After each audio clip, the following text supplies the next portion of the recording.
Els orígens de la Fundació Habitat 3 estan en l'any 2014, en unes reflexions que va fer la taula del tercer sector sobre com a sector es podia contribuir a millorar el problema del dèficit d'habitatge social a Catalunya. Per una persona, disposar d'un habitatge digne és fonamental en el sentit que és la base per al desenvolupament de la vida personal, de la vida privada, de la vida de família. Difícilment podem concebre el desenvolupament d'una persona sense habitatge.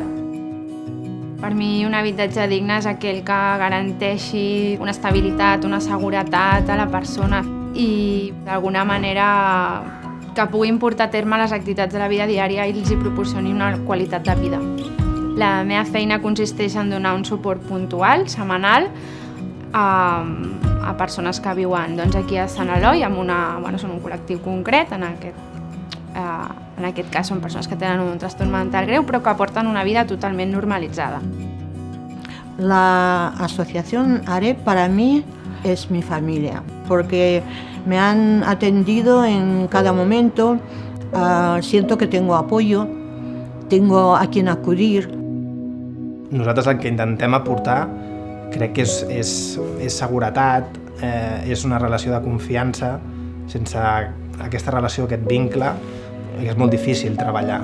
Jo crec que el fet de conèixer històries de vida de les persones, jo crec que és un gran enriquiment personal. Jo crec que el que em donen a mi és enriquiment personal, admiració, perquè han sigut capaces de sortir-se'n de moltes situacions molt complicades. Realment sí que es podria dir que he desenvolupat o he crescut com a persona dins d'aquest habitatge. Resumint, podria dir que sí, que ara puc plantejar-me una vida i fer plans de futur, quan abans simplement el que feia era anar sobrevisquent.